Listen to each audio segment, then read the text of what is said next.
Hello, in this video I'm going to show you how to set any photo as a wallpaper on the Samsung Galaxy S25. Okay, first open up the settings. In here we have to find the wallpaper and style section. And as you can see, it's really straightforward. Just press the change wallpapers button. Here choose between the featured options or just go to your gallery and choose your desired photo. For example, I want this one to be my lock screen and home screen wallpaper.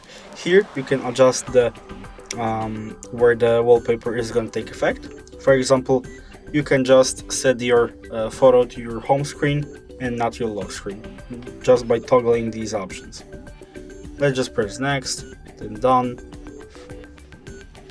And as you can see, the wallpaper has been only changed for my home screen.